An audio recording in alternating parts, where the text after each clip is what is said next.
नमस्कार दोस्तों। जिस प्रकार हम सर्दी से बचने के लिए बहुत से उपाय करते हैं, जैसे गर्म स्थान पे बैठना, गर्म वातावरण बनाना और कुछ कपड़े इस प्रकार के पहनने जिनको ऊनी कपड़े हम कहते हैं, ताकि शरीर हमारा गर्म रहे।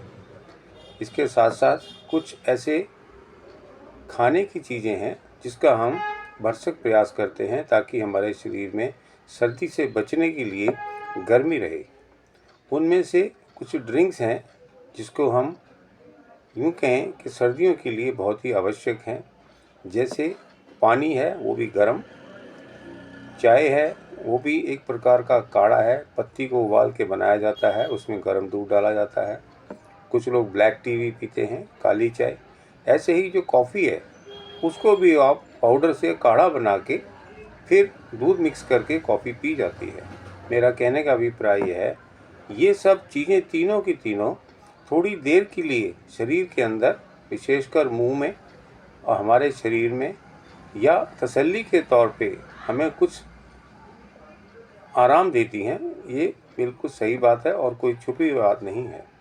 पर आप देखेंगे इनके अपने यदि फ़ायदे हैं तो कुछ हमें हैज़र्ड्स कहिए या डिसएडवांटेज हैं, वो भी हमें देखने पड़ते हैं। जैसे पानी हम ज़्यादा पिएंगे तो शरीर के अंदर एक प्रकार से खुश्की ज़्यादा होगी, उससे बाथरूम भी आपको ज़्यादा आएगा, पेशाब जाना ज़्यादा जाएंगे तो आपको एक प्रकार की परेशानी होगी। ऐसे ही चाय या कॉफ़ी है, उसके अंदर कैफ़ीन होती है। कुछ लोगों को नींद नहीं आती रात के अंदर, पर फिर भी पी लेते हैं तो पेट में जलन, खट्टी डकार, ज़्यादा पीने से कब्ज़ भी होती है, हृदय की धड़कन भी बढ़ती है, यहाँ तक कि कुछ लोगों की नींद भी खराब होती है। मेरा कहने का अभिप्राय ये है, ये तीनों की तीनों चीज़ें हमारे जो सर्दियों में होने वाले रोग हैं, विशेषकर नज़ला, जुकाम, खांसी, शरीर में दर्द, जोड़ों में दर्द, कमर में दर्द, यहाँ तक कि बाल जो खुश्क होना है, चमड़ी के रोग हैं, उनमें भी परेशानी होती है। जो यूरिन की प्रॉब्लम है, उससे भी हम बच नहीं पाते। तो आप ये समझिए कि बहुत सारे ऐसे बीमारियों से, लक्षणों से बचने के लिए हम किस प्रकार का काढ़ा पिएं जो सभी प्रकार से हमारी मदद कराए और स्थायी रूप में हमें लाभ दे। तो इससे मैं कहूँगा कि आपने नाम सुना होगा अवश्य ही, मुलेठी। मुलेठी, जिसको ग्लाइसराइज या ग्लेवरा भी कहा जाता है, ये पाउडर जो है 3 से 5 ग्राम की मात्रा में इसे यदि हम पिएँ तो हमें निश्चित ही लाभ होगा। अब रही बात है ये मुलेठी का हम काढ़ा कैसे बनाएं। जैसे हम सुबह चाय पीते हैं, यदि हम चाय की जगह इसका हम प्रयोग करें 3 से 5 ग्राम में या कम मात्रा में भी हम लें, तो आप ये देखेंगे आपको, जो मैंने आपको बताया कि सर्दियों से होने वाले जो लक्षण हैं, थोड़े थोड़े कष्ट होते हैं, उनसे हम बच सकते हैं। कुछ हम संक्षिप्त में बात करते हुए और विस्तार से बात करेंगे कि मुलेठी जो है सर्दियों में विशेषकर लेने से नज़ला, जुकाम, गला खराब, यदि गले में खरखराश है या आपकी आवाज़ बैठ गई है, इसी प्रकार बलगम ज़्यादा आ रहा है, चाहे वो मुंह से आ रहा है, नाक से आ रहा है, आपकी सर्दियों के अंदर, इन सब चीज़ों से हम बच सकते हैं। जो जानकार हैं ये कहते हैं कि इसका प्रयोग यदि टीबी हो, तपेदिक हो, तो इसको बलगम निकालने में हमारी छाती में इससे लाभ मिलता है। ऐसे ही आप देखेंगे जो लोग एसिडिटी को कम करने के लिए, अम्ल पित्त को कम करने के लिए, खट्टी डगारों को कम करने के लिए, जहाँ पे आदमी को प्यास भी ज़्यादा लगती है, उल्टी का भी मन करता है, उससे बचने के लिए ढेरों दवाइयाँ उठ के सुबह सुबह खाते हैं, वो एक प्रकार से रेगुलर या नियम से खाने वाली दवाई हो गई है। तो मैं ये समझूंगा उसकी जगह यदि हम मुलेठी का काढ़ा यदि पीने लगेंगे तो हमारी वो दवाइयाँ भी हैं कम होने लगेंगी। इसके अलावा आप देखेंगे जिन लोगों को यूरिन की प्रॉब्लम होती है, चाहे वो प्रोस्टेट की प्रॉब्लम हो, उसके अंदर भी लाभ मिलता है, जलन हो, उसके अंदर भी लाभ मिलता है, और इसके अलावा जिनको शुक्र की कमी होती है उसको भी ये बढ़ाने में मदद करते हैं। ऐसे ही जो स्त्रियां हैं उनको पानी की शिकायत होती है, या यंग लड़कियों को डिस्मेनोरिया दर्द होता है, उसमें भी ये आराम देती है। तो मुलेठी के उपयोग विभिन्न प्रकार से हम ले सकते हैं। इसके अलावा आप देखेंगे जिनको आम कमज़ोरी भी रहती है, वो भी यदि इसका पान करेंगे तो उनको भी लाभ मिलेगा।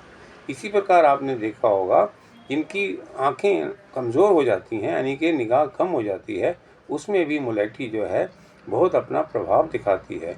जिनकी याददाश्त कम होने लगती है, या यूँ कहें सिर में दर्द रहता है, या यूँ कहें कि उनकी जो है कमज़ोरी हो जाती है, पढ़ा लिखा याद नहीं रहता है, इस प्रकार से उनको भी एक प्रकार का ये टॉनिक का काम करती है। ऐसे ही आप देखेंगे जो चमड़ी के रोग हैं, विशेषकर सर के अंदर हम इसका प्रयोग करेंगे। कैसे? काढ़ा बना के यदि हम सर को भी धो लेते हैं तो जो फंगल लाभ मिलना चाहिए, डैंड्रफ हो जाती है, उसमें भी मुलेठी से हम फ़ायदा उठा सकते हैं। यदि हम नियम से इसको हम लेंगे तो आप ये समझिए जो चमड़ी पे होने वाले रोग हैं उससे भी हमें बहुत लाभ मिलेगा। आपकी जानकारी की एक बात अवश्य करता हूँ, पहले के समय में यदि किसी शस्त्र से, तलवार से, चाकू से यदि कट जाया करता था तो चमड़ी के अंदर मुलेठी का पाउडर और घी इसका मिश्रण उसको मिला के लगाया जाता था। इस प्रकार की स्टडी अनुभव से हमने देखी है। यानी कि कहने का ये मेरा भाव है कि ये जख्म को भरने के लिए भी बहुत ही उपयोगी हर्ब है। इसका उपयोग हम कर सकते थे और आज भी हम चाहें तो कर सकते हैं। रही बात ये कि मुलेठी जो है एक प्रकार से रसायन है, टॉनिक है। इसको आप रेगुलर लेंगे तो अवश्य ही आपको लाभ होगा। जिन बच्चों की मैंने बात की या बड़ों की बात की, जिन लोगों को डायबिटीज़ रहती है, उनके लिए भी ये बहुत ही कारगर है। ऐसे ही जो हार्ट से संबंधित रोग हैं, विशेषकर हाइपरटेंशन है, उसमें भी इसका प्रयोग करेंगे तो आपको बहुत ही लाभ मिलेगा। तो आप समझिए जिस प्रकार गर्म पानी, चाय, कॉफ़ी इनका पीने से हमें ये टेम्परेरी लाभ मिलता है, पर क्यों ना हम यदि इसको अपने सर्दियों में विशेषकर कुछ दिन तक इसका हम प्रयोग करेंगे तो आप इसके प्रयोग विशेष प्रकार से सर्दियों में होने वाले रोगों से आपको बहुत लाभ होगा और आपके अंदर एक प्रकार की शक्ति आएगी और आप विभिन्न प्रकार के रोगों से बच पाएंगे। तो ये आप ध्यान रखें, इस मौसम के अंदर आम चाय से अच्छा आप मुलेठी का प्रयोग कम से कम दिन में 2 बार अवश्य करें और आदत डालें कि चाय की या कॉफ़ी की मात्रा ना बढ़े। केवल आप गर्म पानी या केवल काढ़ा पानी का, वो भी मुलेठी का काढ़ा पिएंगे तो आपको बहुत लाभ मिलेंगे। एक प्रकार का ये अभ्यास करने की बात है, इसको आप कोशिश करेंगे तो अपने विभिन्न प्रकार के मुलेठी के फ़ायदों से लाभ उठा सकते हैं। धन्यवाद।